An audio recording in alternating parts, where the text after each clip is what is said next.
Today's episode of OD Podcast is brought to you by Audible. Get a free audiobook download and a 30-day free trial at audibletrial.com/OD Podcast. Over 180,000 titles to choose from for your iPhone, Android, Kindle, or MP3 player. Who still has that? Okay, first of all, speaking of who has that, a lot of y'all has been clicking on the link, but y'all ain't signed up for the trial. Yeah, and they got books. And I know y'all ain't read the Superhead book from a long time ago. Y'all need to go on there, and it's on there.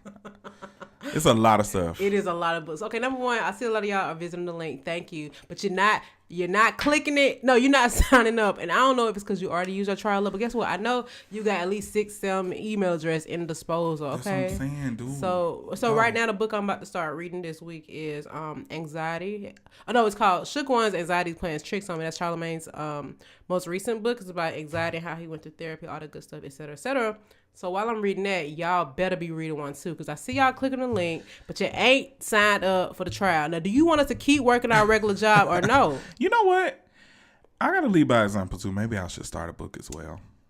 What he means is he been using the trial already because he was already leading by example. Rewind. But no, you should actually. Honestly, I really love audiobooks. It's a really cool way to read books very fast. I just don't really know of a lot of books. It'll suggest some for you. Start with the Superhead book. You know, actually, my 10th grade geometry teacher read it to us in class. Okay. Well. So anyway, go ahead. So yeah. What's up? What's up? So it is Easter Sunday and we are here. 421. 421. Day after 420. Oh, I didn't even realize. What you do? I prayed. On 420 or? I'm just joking. Yeah, 420. I had to work. I had a video shoot all day. I didn't get home last night till maybe 11:30. You know. So. Yeah, I was out all day. I ain't do nothing. Oh, okay. I mean, hey, was there any celebrations on the shoot that you worked on? I'd rather not talk about the video shoot. What happened? Shout outs to my girl Issa for her video. She's a new artist. I love her. She's so sweet. Oh, not Issa Rae. Not Issa Rae. Well, you said you don't want to talk about it. It's not like so. Well, yeah, I don't want to talk about it. I'm sorry. Long story short, I don't like doing music videos. I'm very grateful for you guys booking me for them, but girl, that's the word. I hate it so much. Oh, I'm sorry. I don't really have any things to compare. Yeah. I hung out with some friends yesterday. It was 3 of us. We went and got brunch. I read your tweets. And then, that doesn't mean go read them, guys. Don't go read them. I didn't say anything bad, but no, we went to a friend's house and they were all smoking and I was watching Beyonce. Well, we were all watching Beyonce, but I was the only one coherently watching her. Yeah. And her cat, the cat that caused so much uproar in my IG mentions. Y'all are the worst. Okay, there's nothing wrong with cats. I am a cat lady at heart, and I never even had one of my own. So I think you should get a cat. I am going to get one. Your aesthetic. Exactly. So I've been thinking, okay, my drawback for cats is the hair, number one. You can get a hairless cat. You sure can. Or you can get one that doesn't shed a lot. You are stating all the facts I'm about to drop. So yes, and they like to just be everywhere. Like the cat was like jumping on the table. People had cups. I'm like, I don't know about all that. Little cat, you gonna have to get on a leash or something like that. I don't know. I mean, but I can deal with a hairless cat because my big drawback with the cat being on the table is either your hair is gonna get in my food or your paw is gonna get in it. But I think I can control the paw before I control the hair. But if I get a hairless cat, like the one Kylie Jenner got, I can actually deal with that. But they just are so ugly. But I will still love my cat. And I'm scared to touch it. I feel like it might be like a dead cat that's resurrected. No, it'll feel like a dog, a hairless dog. Like a penis. Or a penis. Exactly. See? So yeah. You're not scared to touch that, so I mean. Oh, wow. That I'm not. And let me, you know what? Sidebar. Somebody brought up to me yesterday that my tweets make me sound like a lesbian because I never talk about my man. That's nobody's business. It's really not. And I was like, I don't care that people think that. And I don't care either because y'all never see my man. Oh, y'all didn't know I had one? Exactly. Well, exactly. So anyway. And in actuality, I'm the lesbian. So what's up? So anyway, what you got on the agenda today? Whoa. I I currently have nothing on my agenda. It's Easter.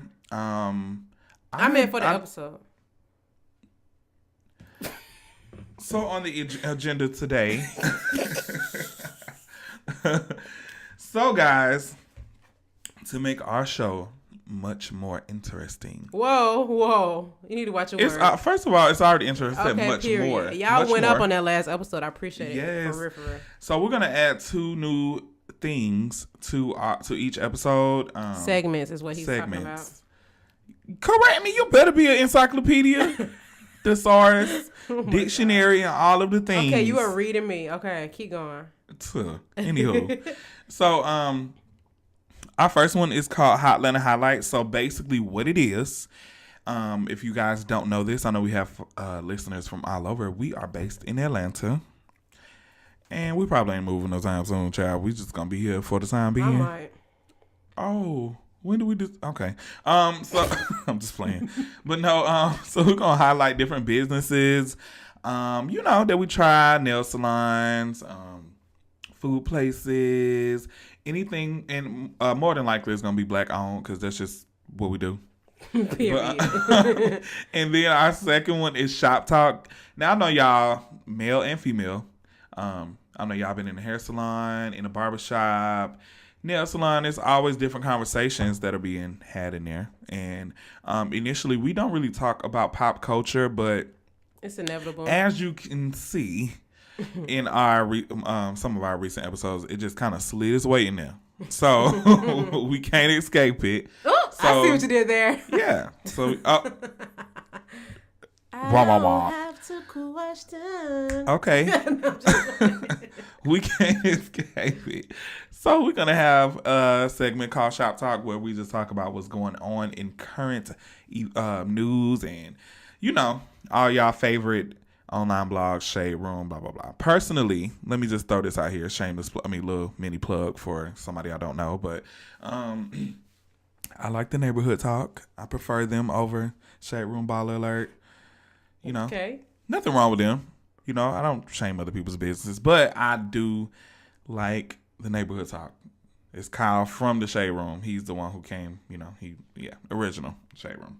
Yeah, he was a staff member, and now he's no longer working for them. He's opened his own online blog business. And it's actually doing really well. That's good. And it's not negative. I think that's why that was my only drawback from those things is that they always post certain negative things and bias. Oh my gosh. So I rather them.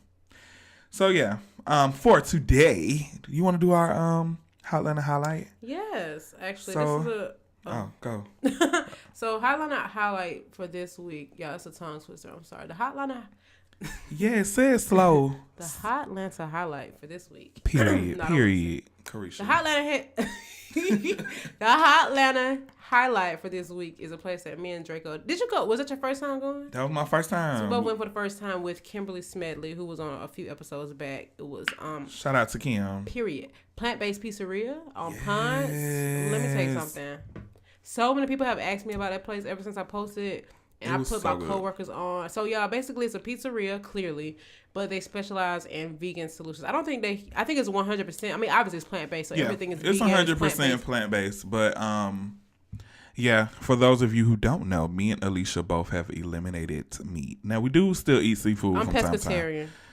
I'm pesca vegetarian. you eat seafood sometimes? Yeah, I literally whatever. Y'all get it. Pescatarian. I'll just say that to make it easier. But so yeah, they actually added to their menu. So now they have like vegan meatball sandwiches, vegan calzones. But I've only tried the pizza, and I actually went again after that. Oh. Yeah. Well then. I went again. I was hungry, and I went up there and got me something. I forgot what the crust is made out of though. Because it's not regular. It's not. But it tastes like regular crust. I don't know. Yeah. But it was so the one we got was half and half, right? It was half meat lovers we had half Georgia peach. Georgia peach, yep. And it was $20. And I know some people might feel like that's a lot of money, but this is a whole pizza. Yeah. And I mean, eating clean is not cheap. Like, you know what I'm saying? Yes. If you split that pizza with somebody, we ate it 3 ways and we was still good. So I'm on the Instagram page now. So if you are a working woman, honey, Every Wednesday is Working Woman Wednesday. So you get the Georgia Peach pizza for $15. Oh, wow. Yeah. Look at there. Look at God. Look at that. Unfortunately, I can't. I'll probably Speaking have to send of one of my Wednesdays, friends. that's when our episodes drop. So after you listen to Yes. OD Podcast, head down to Plantbased Pizzeria. If you are in Atlanta, Yeah. just go over to. I mean, if you're not in Atlanta, you can come too. But yeah, they ain't gonna. You think they're gonna fly in for the pizza? they could if it's that good. People coming down for slutty vegan. You right. But yeah. So I think you. Oh wow, they have pancakes too. Breakfast.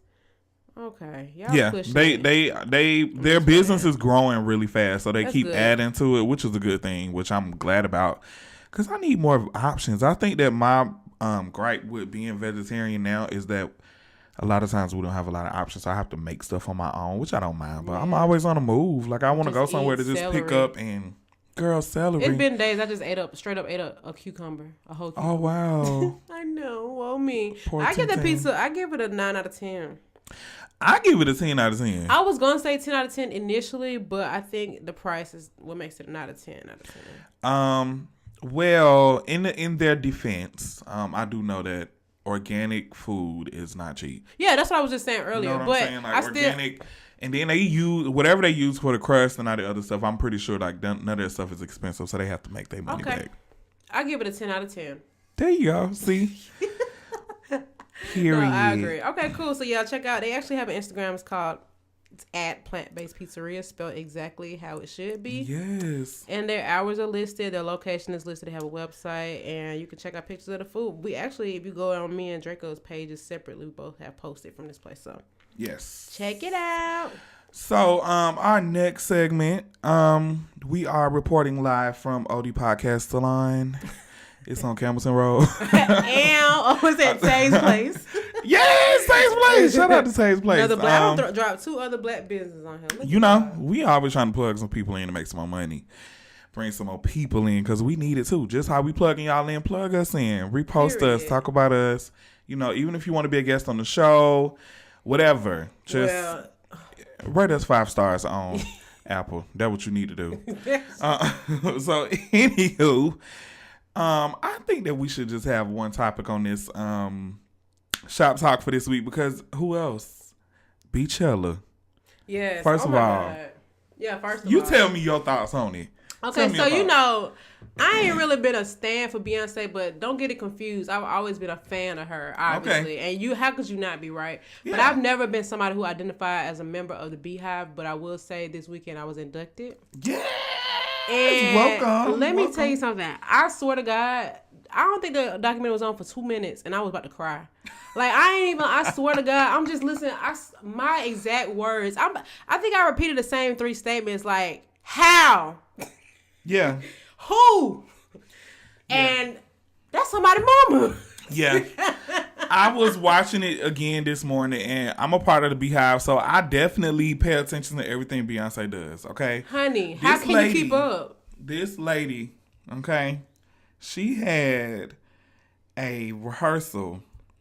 I mean, this sounds so, like, abnormal, but she has 14-hour rehearsals. Yep. And then she ended up shopping at Target and went to Big Sean's birthday party all in the same day. Same outfit. Same outfit.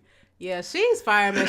You know what I really like? I saw this post from the Maddie James yesterday, and it said something along I saw her the other day. Oh, did you? Look at her. I Yeah, follow she her was- because of you. Yeah, I love Maddie. It was Maddie and another girl. I saw her at this event I did earlier this week where I was at. She made a post basically saying, like, Beyonce is not somebody who makes you, like, want to be like her. She makes you want to be your best self. I saw that post. And yeah. I could not agree more because I was just looking like, this girl, this lady, this woman, this queen obviously having children is kind of something that's expected of women, but people don't really realize the impact that it has on your body. Yeah. And so, not only did she have a child, but she had twins. And 2 babies. missed her first performance, but as soon as she gave birth, she's like already preparing to go, for the next year's performance. But she even put herself on a strict diet, and she's having these long performance days, and it's just like how people be complaining because they got out 15 minutes past their shift. just to go home and do nothing. I'm the people she's talking about me. I'm definitely. And it's honestly, you can feel how you can do whatever. That's not a problem. But it does. Seeing that makes me not want to complain about certain things because it's like, come on, now Beyonce's not even, and she's not even an older woman. She is older than us, but she is, very mature. She don't have to be doing this no more. You know what I'm saying? Yeah. But yeah, I mean, even just the dedication she has. And so we actually have a mutual friend, Matthew Ashraff, on the credits, first column, row 3. His name is on there. But he was actually in the band. And I remember when he was out there, but I didn't know what he was doing. He just called me because he thought that I was still in California. But anyway, I had no idea he was out there for Beyonce. And then the night of Beychella, I see him post these pictures in his hoodie. I'm like, yeah. And God. He was just like, man, I never seen anybody work harder than her. Like, it's just like, to see that in person. Think about this. So, imagine because I don't think they knew that's who they were going to perform for when they went out there. But imagine getting recruited for this thing to do whatever you've been doing, playing the band, dance, whatever. And you get there, they're like, all right, here come y'all manager. And she was walking. And it's Beyonce. So you think they don't know? They didn't know? I think they found out eventually, but I don't know. I didn't ask him all these questions, and maybe I should, but, so let me say what it is. He's a part of this thing called Drumline Live, and they like tour and perform like marching band shows. Okay. And so she recruited a lot of them for her show, and not just from them. I don't think it's like a bunch of different places. Yeah, a lot of them people were college graduates. Yeah, he is. All of them were there. Like they haven't been to school in years. Yeah. So anywho, I don't know if he necessarily auditioned, but I know that they were picked, to perform with her. But I don't think that they knew. I don't really know, because how could it have been a secret? Because I don't even think they could keep those hoodies after the performances. You know what I'm saying? Like, it had to be like top secret stuff. And she said, according to the documentary, the band came out 4 months before the dancers. So I don't know if he was out there for 8 months or what. But just imagine, it's just like, you just got to uproot your life. And imagine being one of those people that was recruited for this, and you're like, 8 months, I can't do it. And then the day of come, and then woo, Lord Jesus. So anyway, I watched it 3 times. It's real intense. I think that it just make me feel like I'm not doing enough. I'm trying in a good way. No, exactly. It's empowering. It's like, dang, I should definitely put more effort into anything that I do. Honey, it made me eat all the ice cream I had left in my freezer, so I wouldn't have no more, so I could stop eating it. I just feel like I need to definitely step my game up. And then another thing that I feel like she's very good at is incorporating Black culture and also a lot of Black history into everything that she does. I think that a lot of times with especially our current generation, we really forget about a lot of stuff. Like, I remember when I was younger, I don't know if they still do that, but I remember elementary school, middle school, we had a lot of Black history programs, and you had to sing that song. Yeah. Oh my God, I was just sing telling my songs, friends. And we had to do like a lot of Black history projects, and I don't think they really do that like that no more. You don't think so? I think they do. It just might not be how it used to be. Yeah. But nobody ever brings up a lot of the stuff, and then I'm also being introduced to people that I've never heard of. I remember when she did her last documentary and she was talking about Nina Simone. I definitely grew up listening to a lot of music, and then I was in band in middle school, elementary school, a little bit of high school. Well, first year of high school I was. That's a little bit. Yeah. So I definitely am, I guess you can say, musically inclined. Yeah. And I do know a lot about music history, but I didn't really know what Nina Simone did. I thought she was a poet. Me either. Actually, I had never heard her name until Michaela Cohen made her big debut on Chewing Gum, because people were saying that she could play her. Chewing Gum. Me too. And you know what's so funny? I was listening to a podcast a while back, and somebody was like, "What you mean you ain't never heard Nina Simone?" I'm like, yeah, I never heard her name. Not even once. Never heard of her until Beyonce said it on the last one. She was saying that her inspiration was pulled from Nina Simone, and then it made me look her up and just hear her work and stuff. And then fast forward to Jay-Z's album coming out.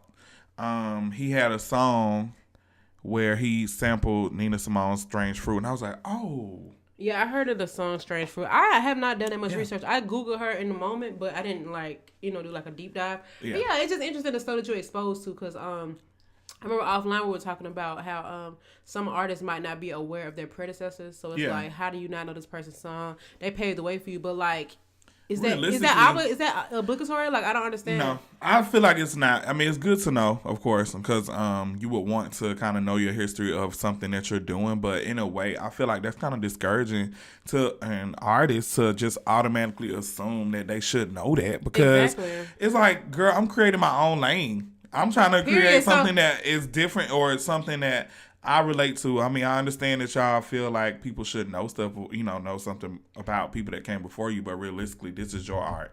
That's social media culture anyway. Yeah, I agree. Because imagine if me and you were artists and we just learned who I am an artist. I mean, you're right, musical artist.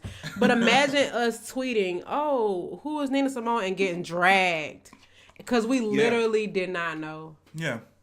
It's a lot of stuff that I like. There's been this whole thing on Twitter too about people like dragging this lady for washing her daughter's hair in the kitchen sink, and I'm like, what? Well, where else y'all be washing it? I saw that yesterday. I was like, I have pictures of me getting my hair let me tell you washed something. That is the most convenient place. There's a big sink. You can bend your head over. You're not about to swim in the bathtub. And I don't know what type of household y'all grew up in. My mama had bleach spray under the sink. Exactly, and these are the same people. These same people who gonna throw their chicken and their greens in the sink and want to season it, but you want to come and they complain about that too. That's crazy, and people put their greens in the dishwasher. I don't see what's wrong with it. First of all, the sink. I don't know about y'all's sink, but mine is stainless steel. Yeah, even if you live in the projects these days, the sinks are stainless steel. And it's you like, clean it. What is that? What is that doing? Like, what negative impact does that have? It just doesn't make sense. Y'all just want to be mad about stuff. Anywho, exactly. Clean y'all houses and stop being nasty. Honey, I ain't start washing my hair outside the sink until I got my own place. And that wasn't even. I wash it in the shower. I feel like that's more what I'm saying. That's the only place I do now because I'm washing my own hair. But even with my mom, I mean, sometimes I wash my wigs in the kitchen sink. Who gonna check me? Yeah. Which one of y'all? I sure do, because when I'm trying to clean my wig real good, it's not on my head. Where else I'm gonna go? I'm not gonna do it in the shower. Yeah. Anyway, and that's on a period. Let me think. I did say I wanted to only do Beychella, but shout out to Beyonce after that though. She really. I need to watch it again because I always feel like I skipped some parts or missed or blinked. Yeah, that's exactly what happened because I didn't know Cardi B was in it. Me either. She said, I'm like, I didn't even see her. Then I looked again. I was like, oh. They go Cardi and SZA. Yes. Every time I watched it, all three times, I noticed something different. Yeah. I'm just like, oh my God. Yeah, I love SZA. SZA wrote for Beyonce. Did she? Yeah. Oh, whoa! An artist that somebody else is writing their music. Oh my God! How dare they? Yeah, SZA wrote "Feeling Myself," even though it was just a repetitive line. wait! Speaking of wrote, Lil Yachty.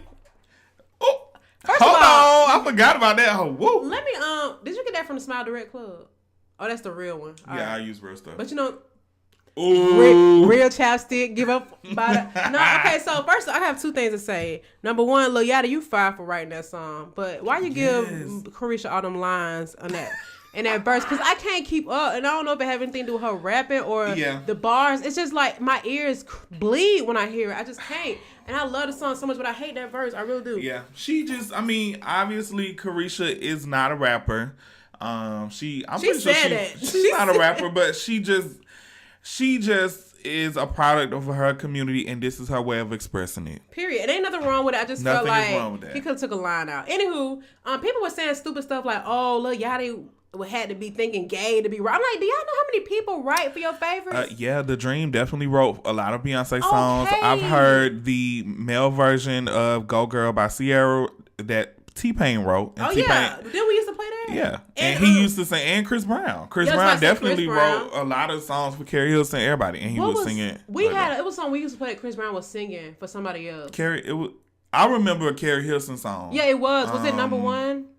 I forgot. No. I think it's a Keisha Cole song, number one. I don't know. Anyway, y'all are very...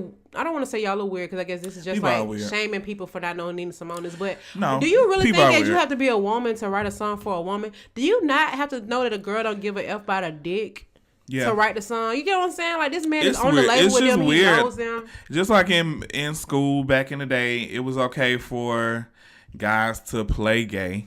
Oh yeah, act gay and do gay stuff, but Dudes, when I was in middle school, dudes was wearing girls' purses. They was putting on lipstick. They was wearing their half jackets. Smacking each other on the butt. Yes. And it was all that fun and games. Yeah, but then, like, when people actually live that life, it's just, like, a problem. I'm like, people calling him suspect for writing this. I'm like, y'all are strange. Y'all are strange. He's a rich suspect, because guess what? That was their first song that reached the Billboard Top 100. I don't think he was expecting that. He was just like, it blew up.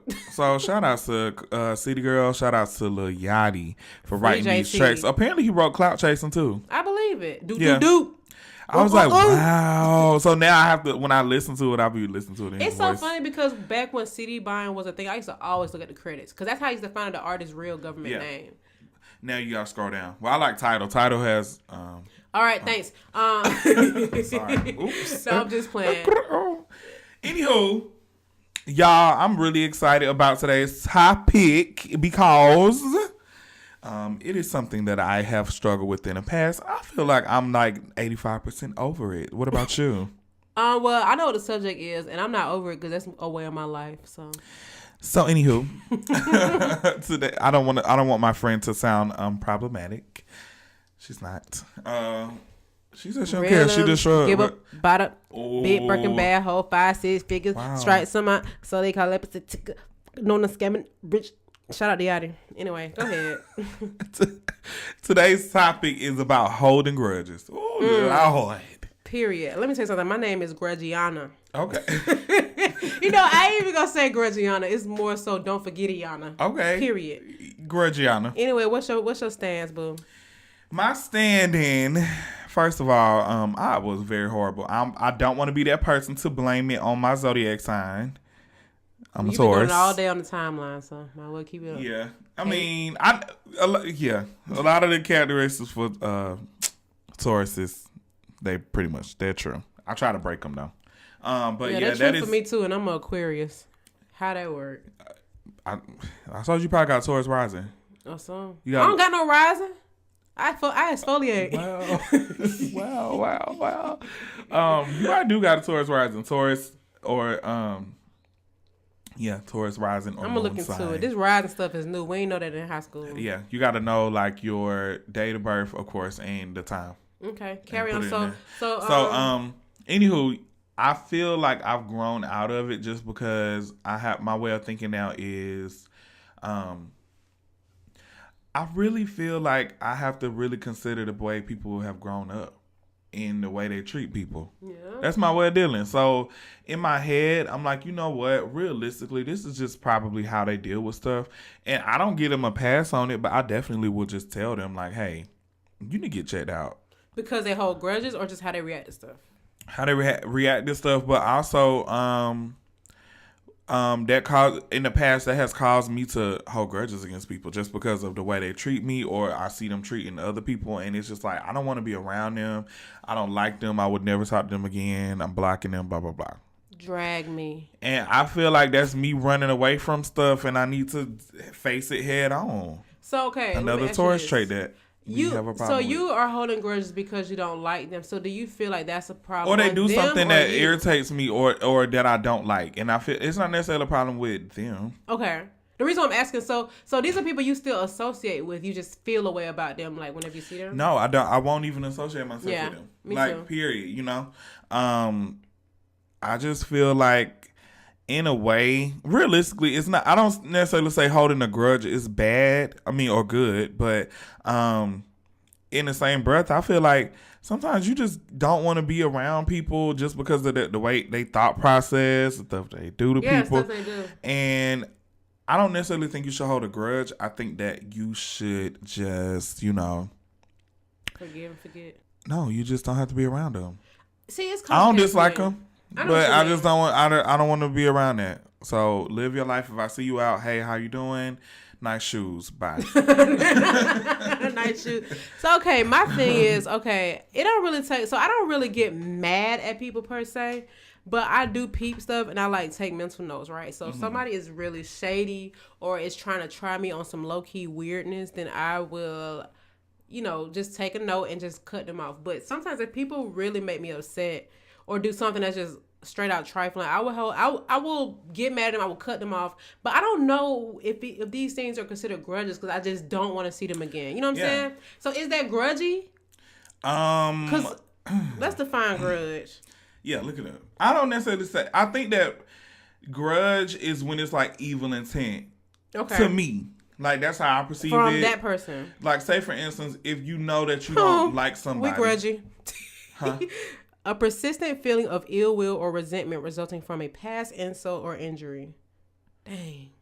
It's like. But you know what? I don't think that's abnormal. Not to justify it, but I feel like when people make you mad, you don't want to see them. And when you see them, you be like, there go that trick who stole $2 from my counter. Keep away from my counter. Let me just throw myself under the bus. I'm driving. For one second, let me throw myself under the boat. I had a moment where I was using a online dating service. You ain't the only one. And I ended up meeting a guy who I thought was cool. He seemed pretty cool. He was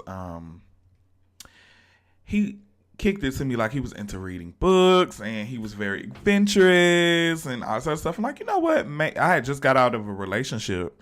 So I'm like, you know what? Let me try something different. Mm-hmm. So ended up meeting up with the guy.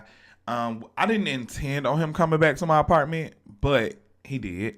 When we went out to eat and before he met me in my house. He came in. So me just thinking stuff is so harmless. I invited him to my room. We didn't do anything. It was like 1, 2 in the afternoon. So I'm like, I was cleaning, folding laundry, blah, blah, blah. He was on my bed. With company over? Wow. I mean, I was just doing that when he was on the way. So when he got there, I was like, whatever. We can leave in like 5 minutes. So anywho. My bad. We went out to eat and he was just like saying that he slept with the server. Keep in mind, the server was old. The server was like, he had to, I ate there often. It was at Taco Mac that was across the street from my old apartment in Sandy Springs. Mm-hmm. And, this nigga was like, he slept with the server and was just going in about it. Like, and it made me feel real uncomfortable. So I was mad as hell. So then why he telling you that? I don't know. And I knew the server because I ate there all the time, so it made me uncomfortable. Like and he probably looking at you like, ew. Yeah. So, anywho, I ordered my food, ate, and he paid or whatever. I was that was nice. I was gonna pay for my own self. That's what I do. I pay for myself. They pay for themselves. Anywho, I got back home and I'm like, dang, I think I had $40 on this windowsill over here. Cause I had some money in my pants, and when I was like cleaning up my pants, my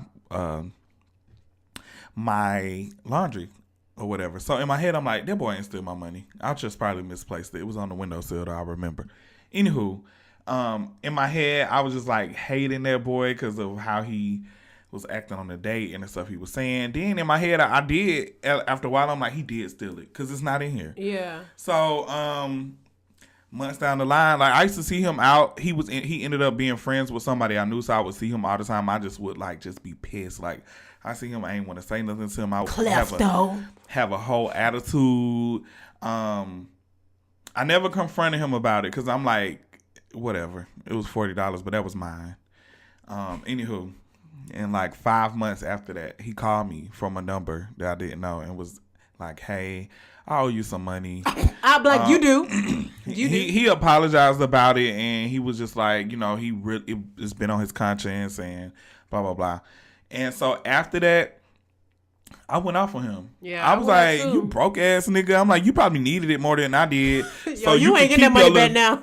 I was like, you can keep that little $40. I was like, I don't need it, but blah, blah, blah. And then I hung up, and I was just like, dang. I mean, he did apologize. He did. And I could use that $40 now. I could use that $40. But I think that at that point, I didn't hold a grudge to him anymore because when I thought about it, I'm like, you know what? It did take a lot for him to actually admit that he stole something from me and to apologize and at least attempt to replace it. You know what I'm saying? Because people aren't genuine like that. You give him a lot of credit. I don't care about none of that. You took it and he called me a night. Keep the $40. That's how I be feeling. I mean, of course, I said that up front, but I'm like, you know what? I kind of have a little bit more respect. And then in my head, I'm like, I don't know how he was raised. Maybe he was raised to rob people because that's exactly what it was. It was a burglary. So I'm like, maybe he was raised like that. Maybe that's his survival survival method or whatever. But I don't know. I think from that moment, I just started to just kind of consider people's upbringing and their thought process, and just how they were raised, and take it into consideration. Because I'm like, realistically, I know this sounds so childish and so petty, but I know when you was young, people like you, they don't know no better. Yeah, realistically, and I can't just make people grow up or do right. You know what I'm saying? That makes sense. That's very mature of you, because I feel like there's people that owe me money now, and I know. I already know. Like, I don't care if it's $1,000. I don't want to see you. I don't want the money. Leave me alone. And I just don't want to be cool with you no more. But I feel like, and maybe I'm just like avoiding the responsibility of how I feel, but I don't think that's a grudge. It's like, no, I don't rock with you no more, period. I don't care about none that you got to say. Like, I don't want the money. We can't be cool. You stole from me. You know what I'm saying? I let you in my home, or I did you a favor, or woo. It's just not cool. So what do you think? So, okay, I'm going to practice this now. Next time something happens. See, now I'm at the point in life where I don't even allow somebody to happen.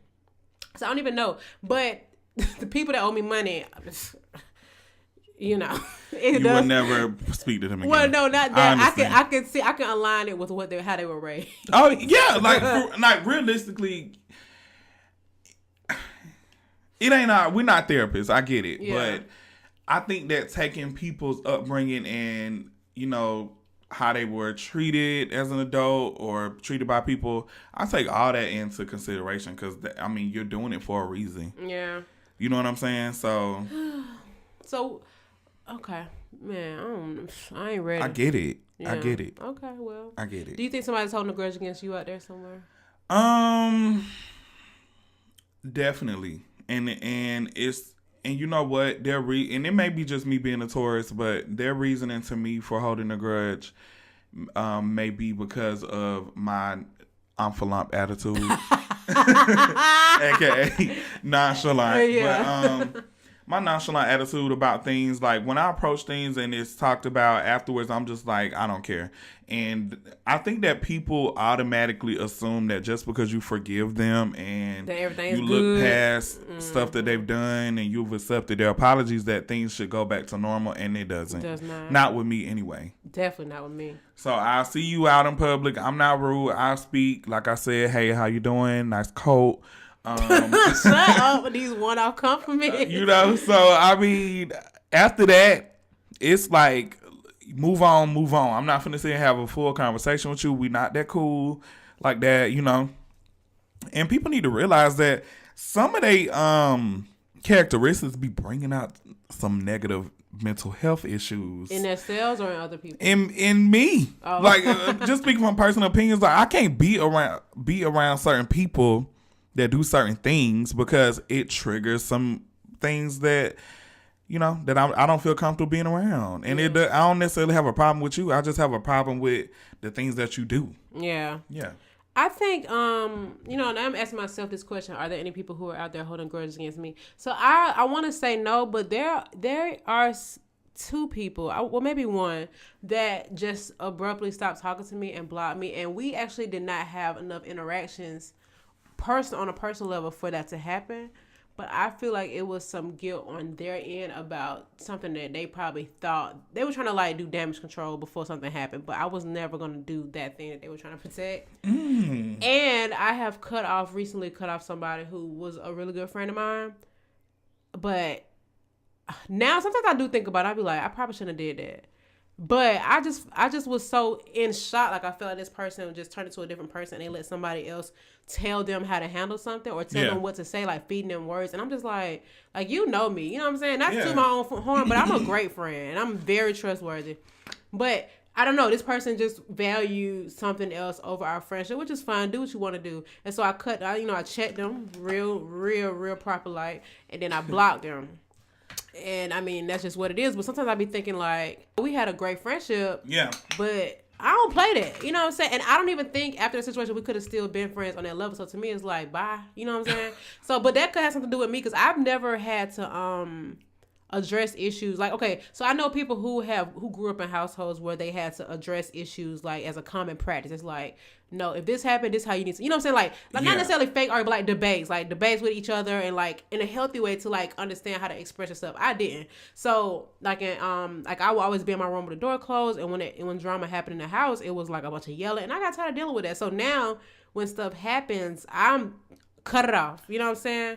I'm good on you. Dylan's dead all day. I'm straight. I avoid all confrontation at all costs. Like I will. See, I don't even avoid confrontation, but I do avoid people. Like I would get up in the middle of something and just leave. Like if I feel like the vibe is off, or if something is about to happen, or even if people have a problem with something that I'm doing, most of the time I just leave. I'm like, you know what? At the end of the day, I don't need this. Yeah, exactly. Yeah, you're right. I don't got time, but I have. But that's not good though. You might be right. So how do you? So what you gonna check the person head on? Because I feel like that creates more issues. No, I mean, for your own sanity, I feel like expressing your, the things that you have a problem with. Yeah. That's or fair. what they did to like legit being like, hey Chris, I really don't like that your phone rang while I was recording. Yeah. And when that happens, really, no, I don't have a problem with that. But no, you know what's so funny? So when I worked at Apple, they actually were really big on addressing stuff this kind of way. So they would call it positive specific feedback. So it'd be like, hey Draco, whenever we're recording and your phone rings, sometimes it's a distraction. So it could throw off the way you talk, or it could distract me, and I could lose my train of thought. So in the future, could you just keep your phone on private? See, me, I don't have time to play it out like that. I just need to be like, and it go. And that's a flaw in me, obviously. But I really admire that they tried to practice that with us. But for me, it just don't work. I need to get to the point. So you're not about to try to cut me off. You're not going to talk me out of it. And you better get up out my face. Yeah.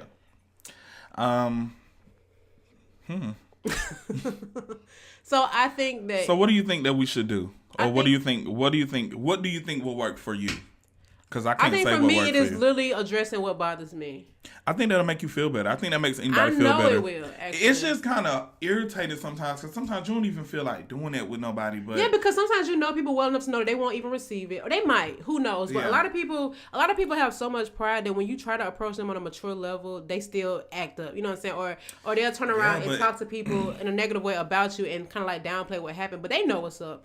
So for me, it's like, just avoid all that and just stay away from me. Because I feel like people can... I don't think it's hard to know me. You know what I'm saying? You know, I feel like... And I could be wrong assuming what people perceive me as. But I feel like... You ever seen a post?